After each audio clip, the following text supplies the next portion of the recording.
Well, good morning, everybody. I hope you didn't have too big a night last night and it's not too much of a hangover this morning. It's nice to have you with us.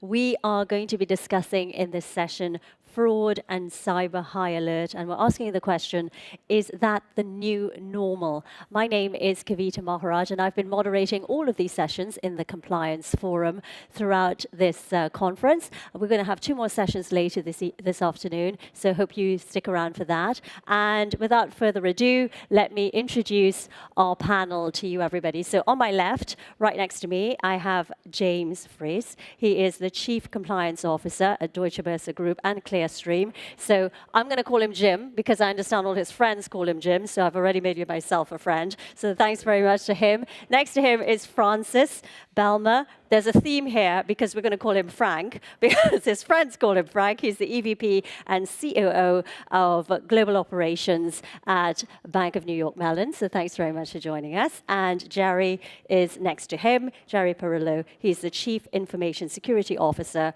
at ICE. So thanks very much to all of you. I think the first thing I'd like each of you to do is just to speak a little bit about what you do in your organizations within the context of what we're going to be discussing today about fraud and cyber.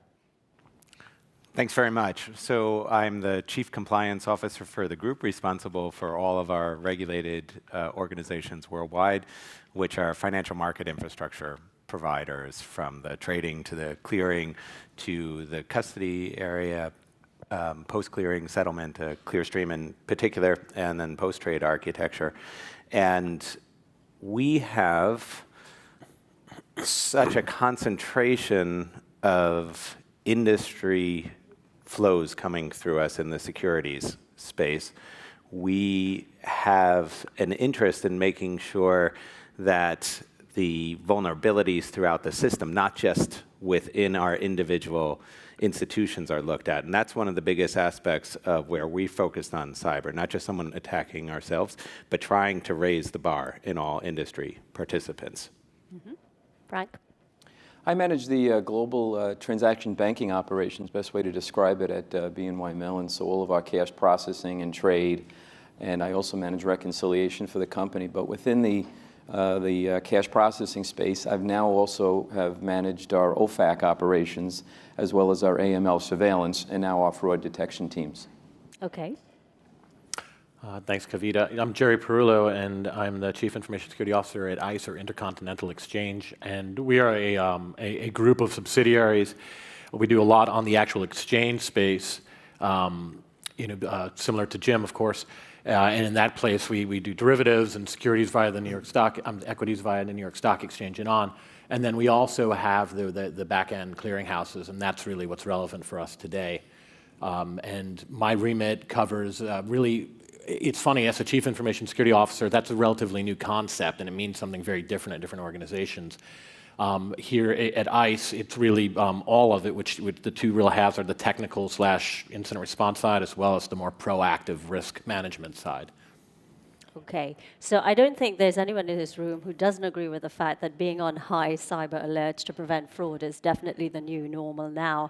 I mean, cybersecurity is certainly at the top of the agenda for financial institutions, given all the high-profile security breaches we've had recently. We started last year in February with the Bangladesh event, and that was really interesting because it showed that not only could a commercial bank be compromised, but a central bank can be compromised. And what was interesting about that is we saw the precision of the targeting, we saw the care that was taken in preparations there, and the really heady sums involved that really marked a new stage in cyber attacks, really a watershed event there. And then since then, we've sort of kept them coming, really, when you think about it, because we've had the Equifax breach, we've had the Edgar breach at the SEC, other commercial banks that have been breached as well. So certainly financial services under attack, the industry, absolutely the right time to be having this discussion.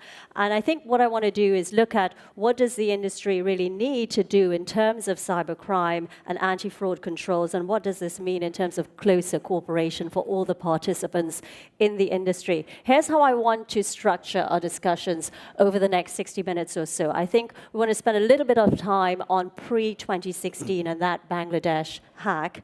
Then we want to spend some time, I think, on the industry reaction immediately following that event across the 2 years. And then I think we want to spend the lion's share of our time on what does the future actually hold for us? What are some of the things that we are actually going to be seeing and doing and should be doing as we continue forward? So if we want to start with you, Frank, pre-2016, you have actually spent, Frank doesn't look it actually because he looks very young, but he spent 40 years working in the same bank.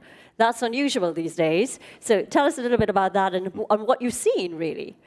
Well, I'll tell you, my colleagues at the bank often, tease me. They often say to me, "What was it like working with your founder, Alexander Hamilton?" I have been with the bank a long time. I've certainly seen a lot of change, I'll tell you. And most interesting, I was trying to think of how to really articulate these 40 years from this topic, and I think of the word STP and the evolution of that.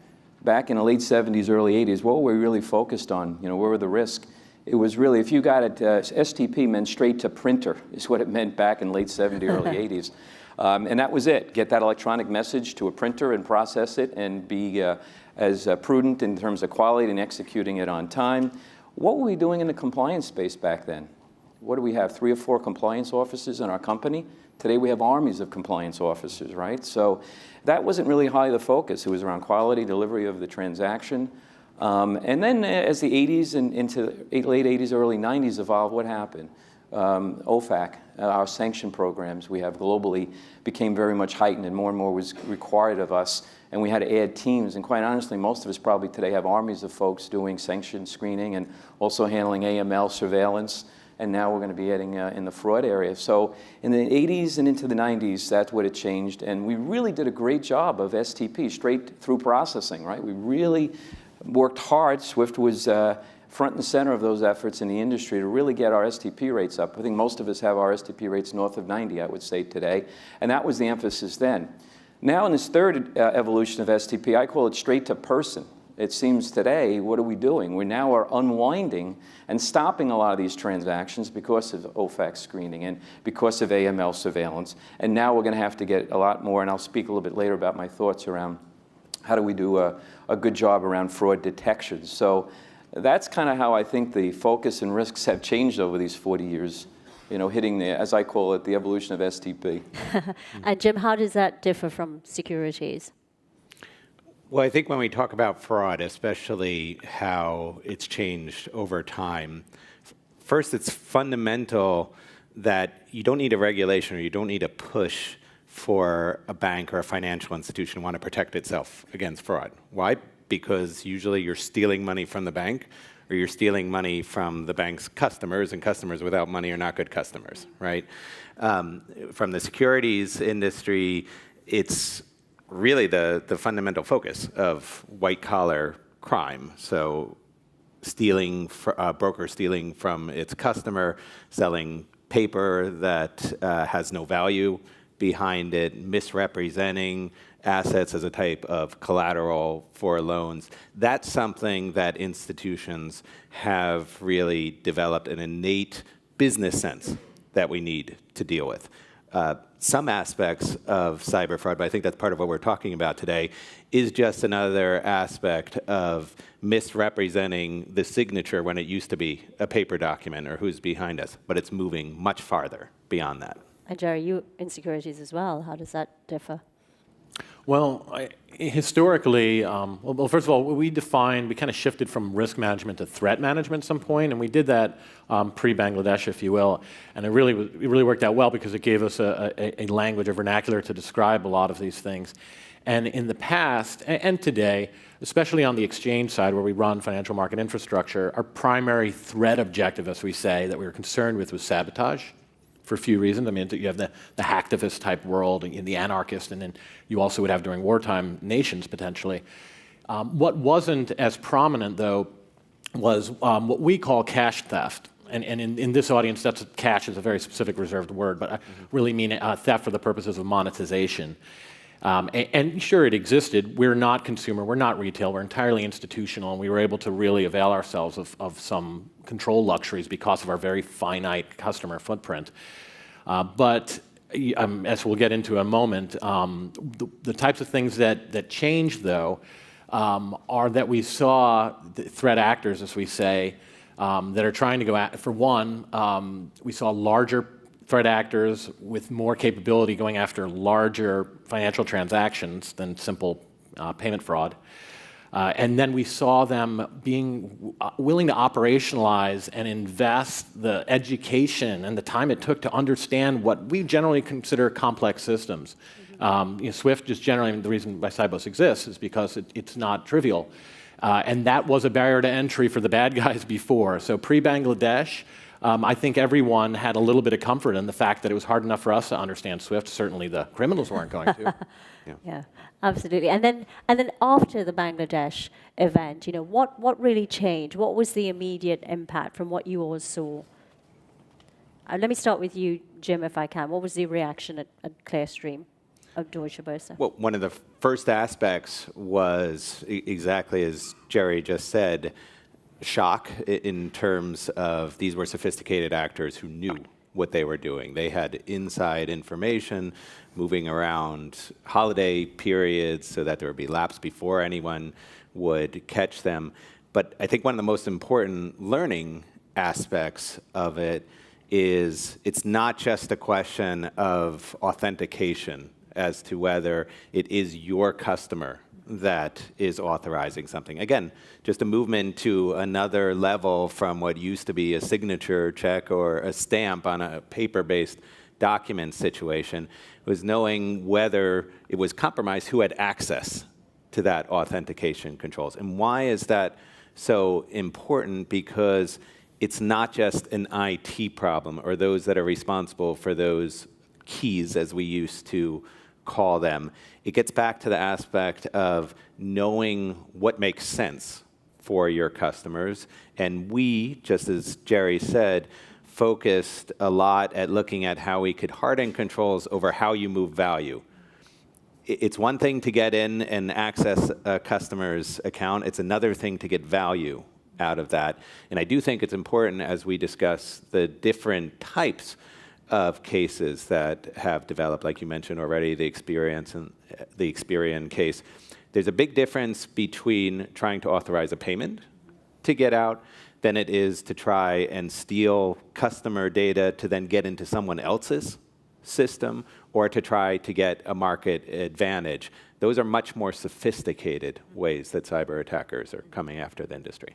And Frank, obviously, you, as I said, it was a watershed event, Bangladesh. I mean, you sitting in the bank, did you think, oh gosh, this could really happen to us now because they've managed to compromise a central bank? Absolutely. I think the first thing, at least from our perspective, was the magnitude of it. Mm-hmm. This was not a $1 million or $100,000 fraud. So we're talking about billions of dollars. So I think it had to reset everyone's mindset in terms of what are you going to do in your own organization to prepare yourself to avoid such an attack coming through your company. I know our company, what we have done is we've really done a good scan of all of our systems and our networks, our applications, to make sure we know where the vulnerabilities are. We have to do that constantly. And we all are participating in a lot more of desktop cyber exercises, correct? Those things we really need to pick up our game and do more of. And also your internal controls, your internal audits, how often are they being done, and your business processes, what are they? But the one thing I want to come back to is I think of the, know your customer, as we've employed for a number of years. I often think of it's now know your cyber, and I think they are somewhat related because in the Bangladesh situation, if you've got customer A that normally moves this kind of dollars or this number of transactions and moves them to a certain location, you really got to now need to know when it's out of bounds and be able to react to that before it's too late. And I think that's what we're going to see more and more happening now is us building and knowing our clients, the types of money they move, where they move it to. And if you're a correspondent bank or a large bank like our company, we do 300,000 transactions a day. So how are you going to do it? Well, we're going to have to do it from a risk-based perspective. The $1,000 fraud that got through our fingers, so be it. We're going to have to really set back and really look at it really from managing it from a risk-based perspective. But if I could just add on to that, this is not starting from nothing here. Every single one of us probably came here with their credit card, and I've had enough times where my credit card has been compromised. And that's exactly what the credit card companies are doing. They're looking at your profile, what's normal. Fortunately, I travel so much, it's normal to show up with a charge anywhere in the world. Yeah. But to do that, as Frank said, on a wholesale basis that all of us are working on, especially when you have intermediated accounts itself, that's a real challenge. And the brazen aspect to go after 100 millions in payments, that alone is not something that would set off a red flag in our institution. And one other thing to add to Jim is, this is wholesale payments we're talking about. This is not the check or the card processing where you can do it kind of after the fact. This is real time. And customers are expecting, one, we want you to make sure you catch a fraud that comes through maybe from our company, from their instruction to us, but we still want you to make that payment same day. So how do we really balance the urgency of that large dollar payment, and how do we also make sure we're protecting our clients? How do you do it at Bank of New York Mellon? How do you make sure you manage that balance? Yeah, and in our case, what we've done is there are systems out there. Some have employed them. Our approach has been, we do what we call a dashboard report, and it's not real time, but it's close to real time. And our objective is start off risk-based, put dollar thresholds, know where you have some higher risks, maybe countries that don't have quite the infrastructure capabilities that you'd like to see, they're more vulnerable, and we're chipping away at it that way. Because the last thing we want to have is we're failing on all sorts of payments. We're making customers unhappy. At the end of the day, we're not really catching fraud because we're looking at too many transactions. So it's going to be a risk and a reward approach. Jerry, what about the reaction from sort of non-SWIFT communities after this watershed central bank case in Canada? Sure. So, being a cybersecurity professional, I wasn't in payments my whole life, obviously, and I still work in a totally different circle. So I could give you the outside perspective. And it really draws an analog to kind of some of the issues that we're having, and it has to do with understanding the subject matter. So people, the layperson sees this, and everybody's seen this headline of SWIFT was compromised, and most of us will know that that's not factually accurate. But we're never going to win that argument, and I think SWIFT did a wonderful job of not being defensive and just playing that literal truth, but rather saying, we're paying attention, we're interested, we want to engage in a dialogue and explain and use the opportunity to educate. That was excellent. So people, assume that we had a infrastructure issue and are willing to, as a result, throw everything at the problem. And that can be an issue. We all have finite resources, time if nothing else. So even if there was unlimited budget, we can only do so many things. So we really have to understand what's really going on and not respond to kind of just the furor over this. And the way that it plays out, day to day is, I mentioned those threat objectives earlier, and we kind of put them in some major buckets. And one of them, and Jim and Frank alluded to this a bit, but one of them is data theft, and you hear about that a lot, and that's what's driving the headlines. And the credit reporting agencies suffer from that, and PII and that kind of breach, personally identifiable information. We hear a lot about that, and as a result, it's easy to equate cybersecurity with data theft prevention. And so we're buying things like encryption and worrying about data at rest and where's the data going and all of that. Here we have issues that are transactional, totally unrelated. And the third real leg of that whole world, by the way, is destructive attacks. And I mentioned sabotage earlier. But we need to cut those up and look at them separately as separate atomic risk with different controls, because otherwise, given our finite resources, we're going to spend a lot of time buying what's being sold by kind of the furor over somebody else's problems when, in this case, if we're worried about transactional fraud, straight to what we call behavioral controls. Those are the relevant ones. Jim mentioned a bit.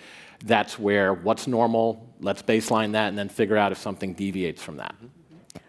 We mentioned briefly the SWIFT launching its customer security program. That was in May of last year. How do you think the industry has received this program, and is it really making the difference to what's needed? Who wants to take that one first? I can jump on it a bit. So as a financial market infrastructure, we're really a peer organization to SWIFT in many ways, and not just a correspondent. And so when we looked at the Bangladesh event, our first thought wasn't just, okay, well, are we susceptible, but also how did they handle it, and what could we learn from that?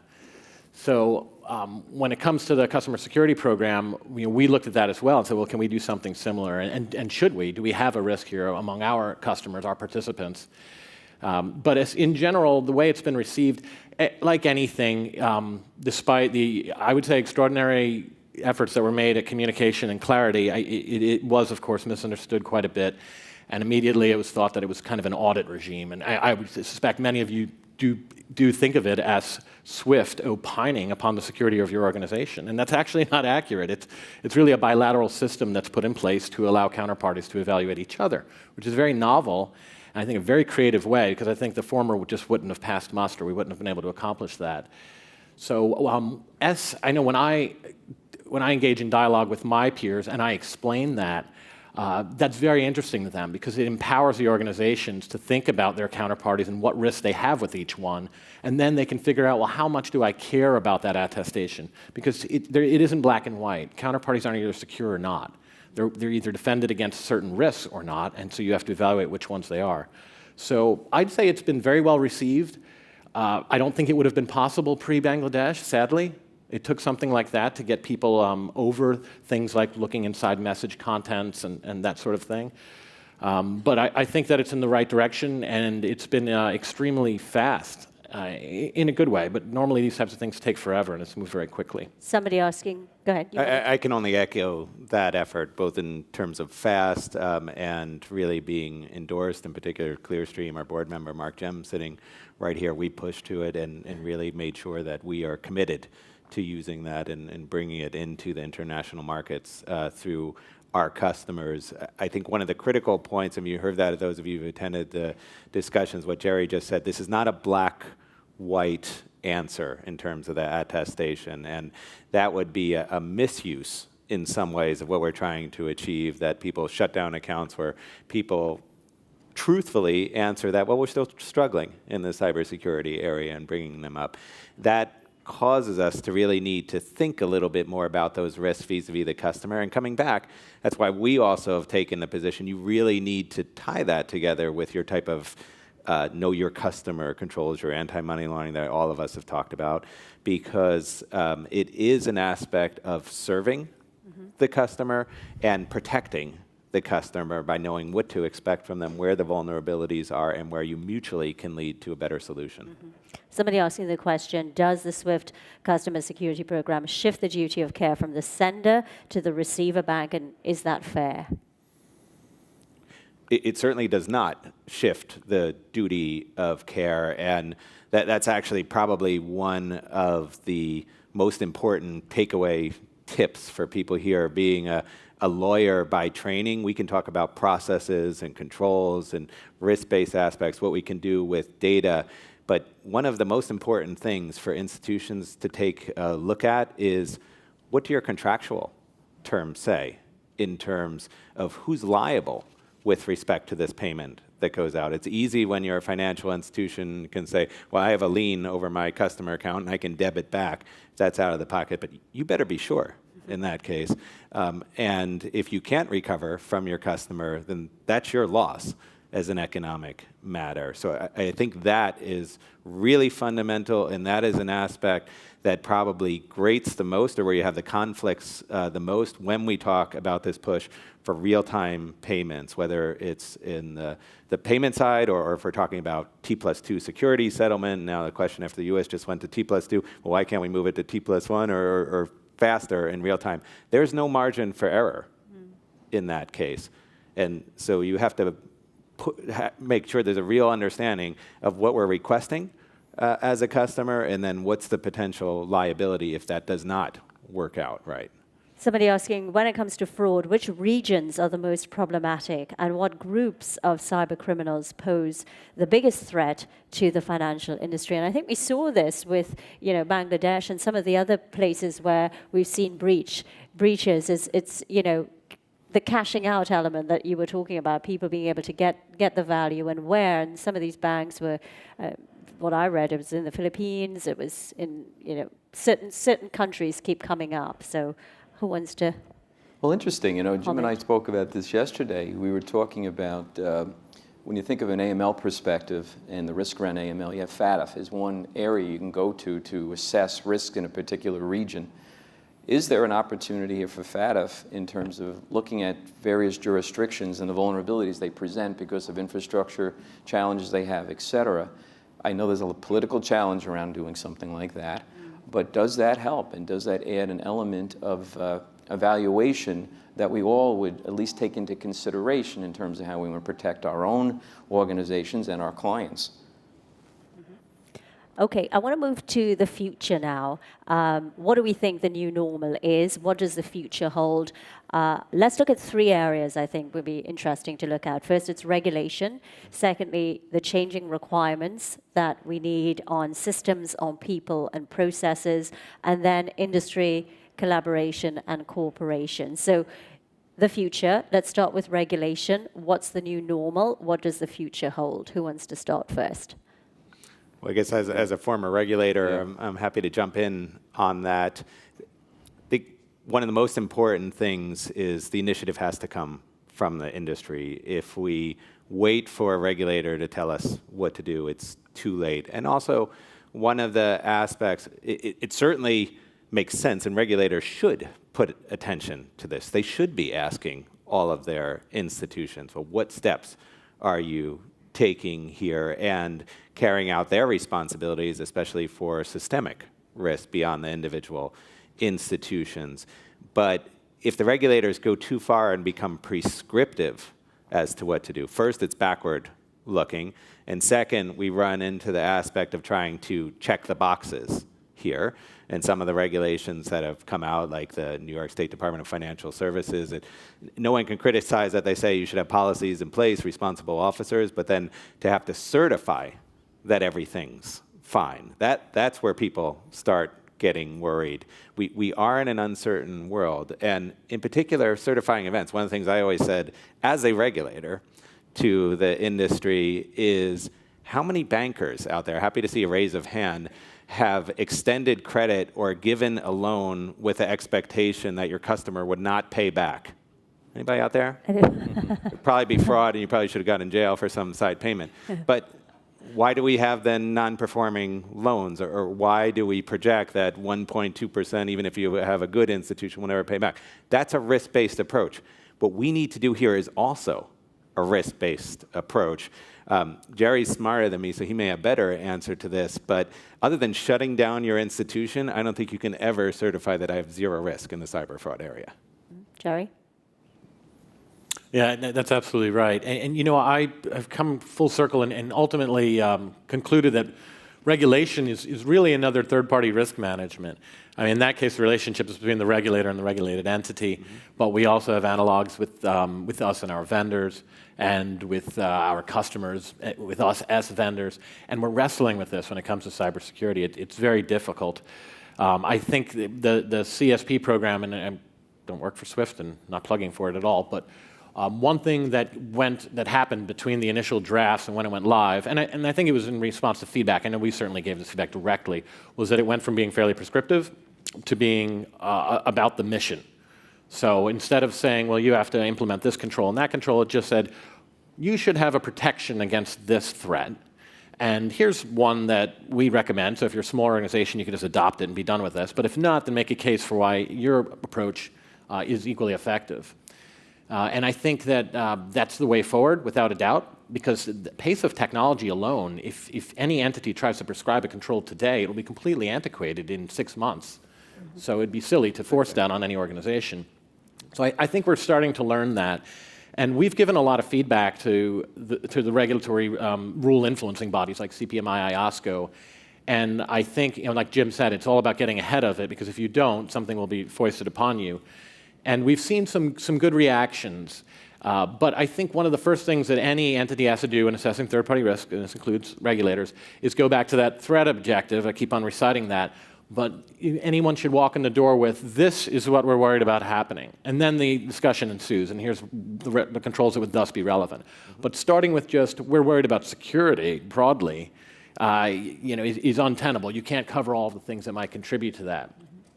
Kavita, I'm just going to say this, maybe a little naiveness on my part, but I hope not. And I really hope that, off of the point that Jim was mentioning around the prescriptiveness from a regulator, is that I think we're all in this together, whether you're a messaging network or whether you're a payment provider or a participant in the payment systems. And we hope as, for instance, CFMI in their document, it's a draft paper. I encourage all of you, if you haven't seen it, take a look at it. It has a 7-point strategy of how to approach this. They met with the 16 top central banks across the globe, and it's open for comment. And the more comments we can give to strike that balance between prescriptiveness and real effect without impacting workflows and not de-risking anything, but just doing a lot of work behind the scenes, isn't going to benefit anybody. And I hope that, and the good work SWIFT has done with CSP and its attestation, and by the way, if you're not a large bank, SWIFT offers great tools, by the way. Data validation and their payment detection fraud systems are excellent, and we encourage the industry. So I think it's all of us together coming together to solve this problem. Somebody asking the question, do you see the end of rules-based fraud detection, and are your institutions looking at new technologies, and how far have you reached in terms of, I love this word, productionizing? Who wants to take that one? I can jump into that. So I mentioned a moment ago about behavioral technology, and we started doing that in the cybersecurity space before, and it was network-based behavior, which hosts talk to each other, what network traffic is normal, and anything that's odd, even if it's permitted, we get eyes on that. And then it moved into user behavior. So for an individual, a good example, if an employee at our organization scans their badge and walks in, but then never logs into a computer, that's a little bit bizarre. And we add that type of thing together and ultimately come up with this behavioral score. The next frontier for us, and we actually have and I'm recruiting now, this is great. We actually have a position we're creating for a cybersecurity fraud analyst. And we need someone from the payment space to do the same thing with transactions. Because we've gone through things like daily validation reports, and I've personally gone into that. And every organization is different with what's odd. So for example, for Frank, looking at party-to-party net amounts on a basis may be a really good indicator, maybe fairly low standard deviation, and when something pops up, it's good.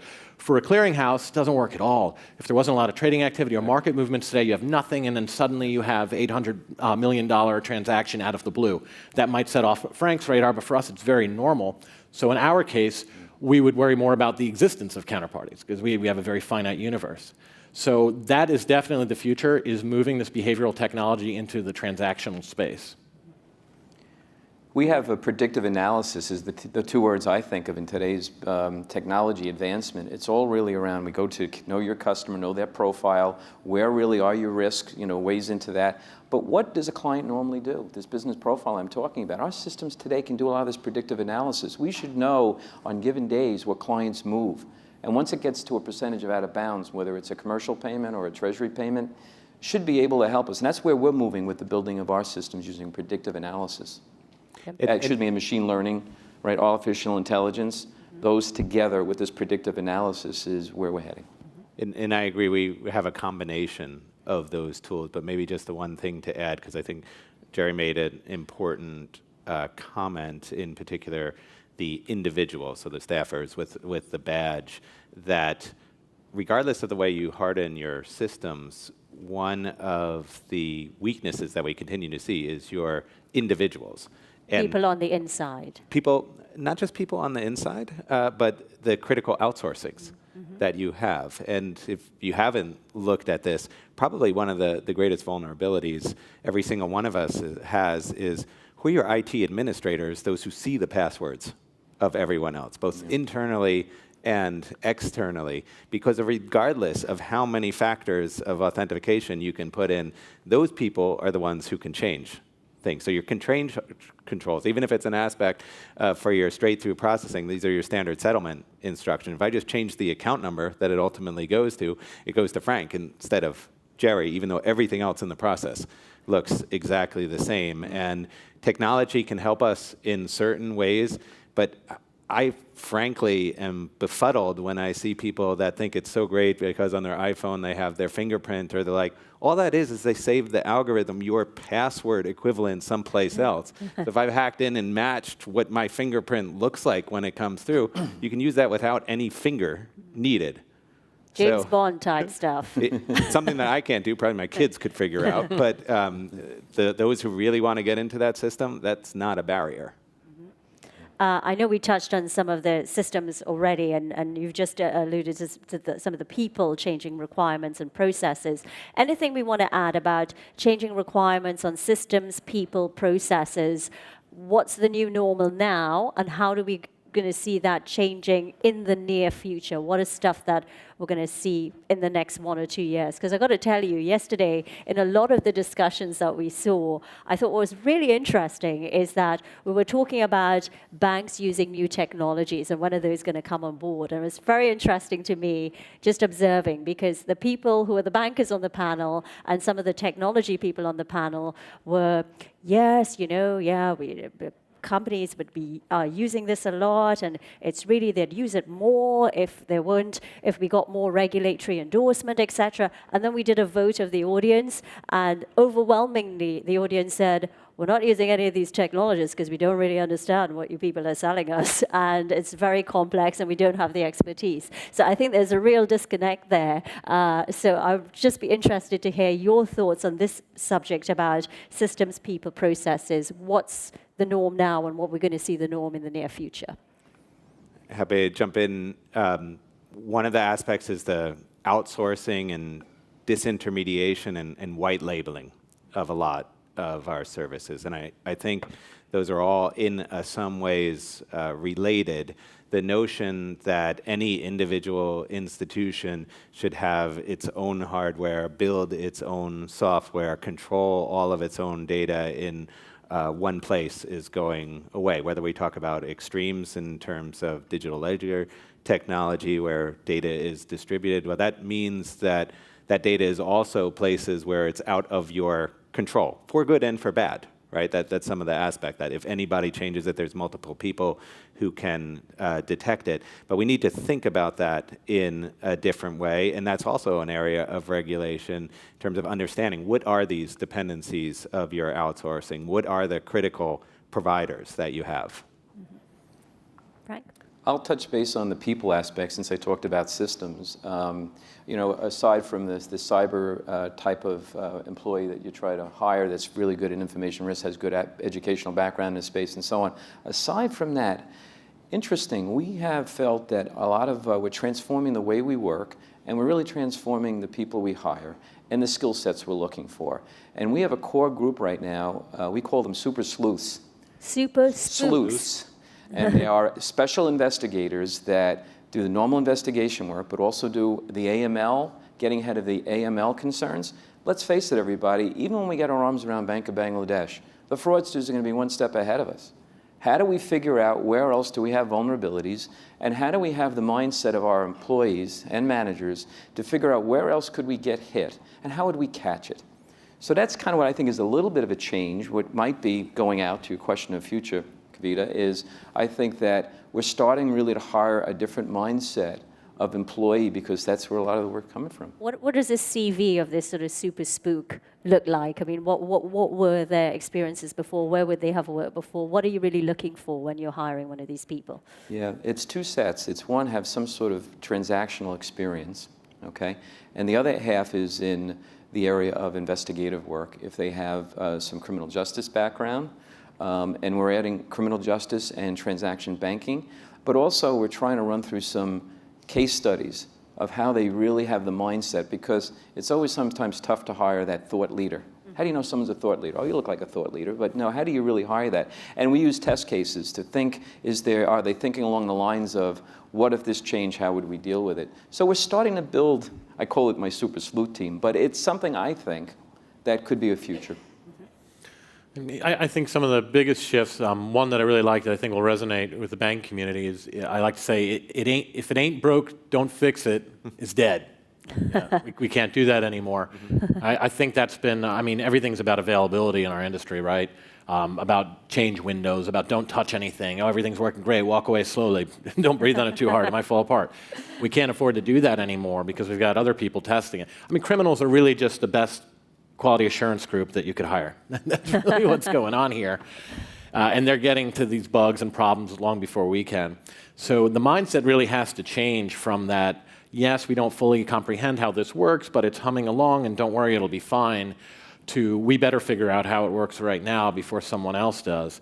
So I think that's a big shift and something we're going to have to do. And yes, we may break a few eggs, so to speak. I mean, that does increase operational risk, and I don't like that, and none of us do, and there's a way to measure that. But at least we can't recoil from change anymore. Another big change that I see, we managed to not talk about blockchain at all. That was fascinating, wonderful. But I'll touch on it a bit. Yeah. So we talked a bit about immediacy of payments. And the ultimate manifestation of that is irreversibility of transactions. Okay. And that's something that we all don't like about cryptocurrencies. It's something that scares everyone, and it's why we're pushing back and why things are slow playing, especially when it comes down to the consumer level. But you could see, even without cryptocurrency at all, that's where we've all been headed, right? The immediacy of transactions. We want things to happen and to be done and done forever. So we're headed that way anyway. So hopefully we can learn from a lot of the technologies and the challenges that come along with cryptocurrency, Bitcoin, that sort of thing, and instead of just saying, that's no good because it's irreversible, instead say, ooh, the irreversible world is here, at least somewhere. Let's study what the problems are there, what the solutions are, because it's going to happen in payments anyway. Mm-hmm. Maybe just mention one other challenge that we don't talk about much here, especially in the tribe or the big data environment, is data deletion. Right? In the past, it usually wasn't such a problem because we had so many databases that we couldn't really get value out of. That is going away in a positive sense. We can still deal with legacy systems, what we call it robotics, or different ways to pull data together. All of these external providers that we rely on, whether it's your Gmail account, Google scanning every single one of those messages, even if they don't go into the details, or so they say, to try and improve their services to the other. That is the business model of every one of these outsourced providers that you have. You have some specific requirements, such as data protection with respect to individuals, but it's also something that some of your customers or some of you, when you're looking towards these providers, may have in your contracts that I expect you to delete some of this data, and some of the enriched legacy data, whether it has passwords or whether it has unique identifier information. That's a vulnerability that now is not hidden from people who wish to exploit it. Okay. Let's talk a little bit about industry collaboration and cooperation. What is the situation now, and what are we going to see in the future? I'll make one good pitch for something that I heard yesterday in the Swift Institute. There's a paper that's out there public in terms of recommendations for a taxonomy related to cyber risks. And I personally think that's quite important because we've given examples here. There's different types of cyber fraud and cyber risk. We've also clearly said that this is not an aspect where there's competition across industry. There's a type of shared interest. And there are efforts to try and share more information about risks, but we need to be able to operationalize that very quickly. And part of it is finding a way to make sure we're talking about the same thing and being able to pass that information on in an operational way. And I think that's a great type of thing for a group like Swift to do that sets standards. I think that's something I would recommend people take a look at. Mm-hmm.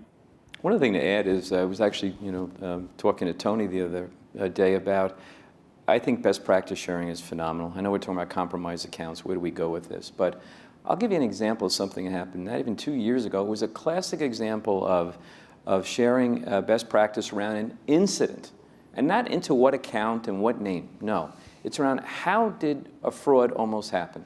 I think it happened in another company. It was simple as someone getting into the CEO's email and just sending an email to the wire payment group, asking to move money. Bang, money was gone. Oh, it's the CEO, must be important, let me do it.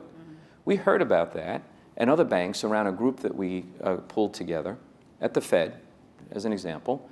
And I went back, told my team about this. Do you know, about 2 months later, that attempt happened right here in Toronto. As a matter of fact, I have an operation here, and we caught it.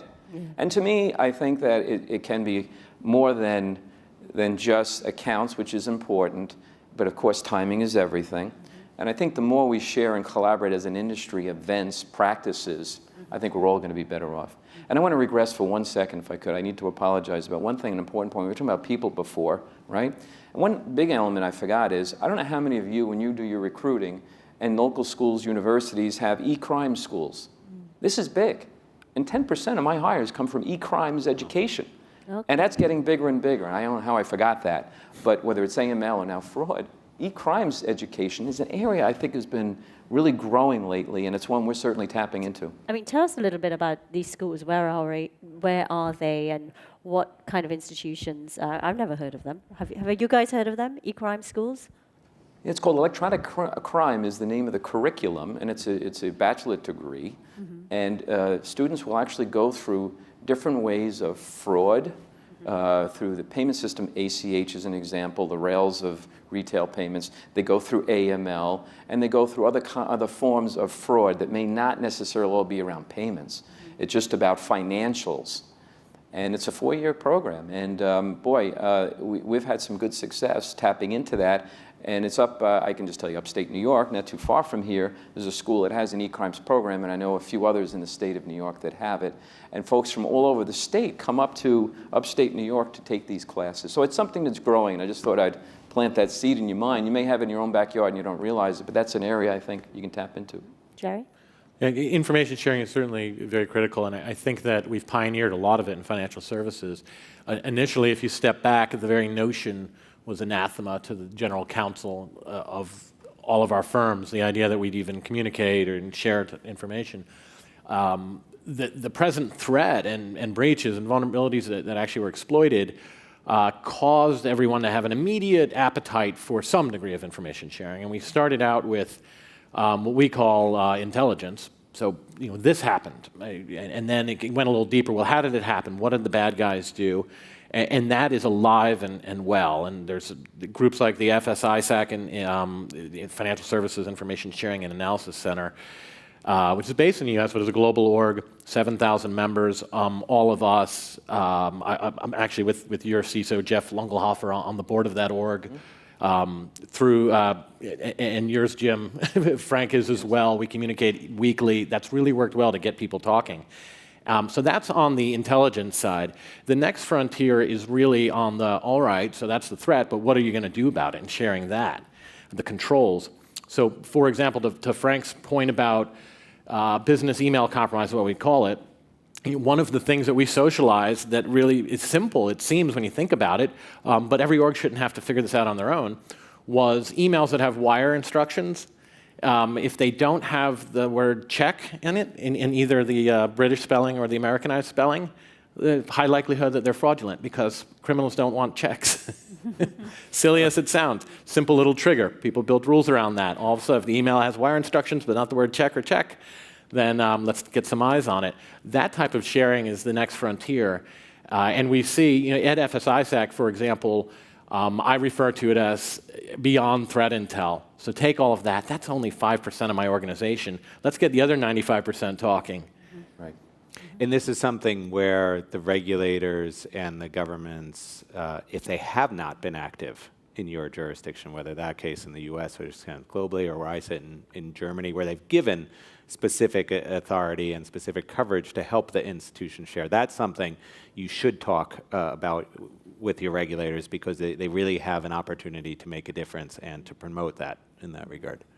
Just a few minutes left, and what I want to get to is, I'm glad we mentioned best practice, because for all the people sitting in this room, going to go out those doors in a few minutes, and what should they take away in terms of the top things on the to-do list when they get back, in terms of, fraud?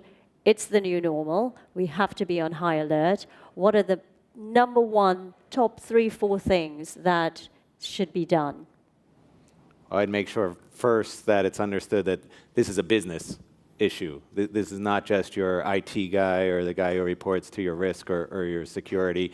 It's something that you need to look at and understand where your exposures are at the business. And as I said before in many examples, your risk tolerance in the business. And as you develop new products, services, look at new customer bases, this is some of the aspects you should put in as part of your strategic planning and the risk return.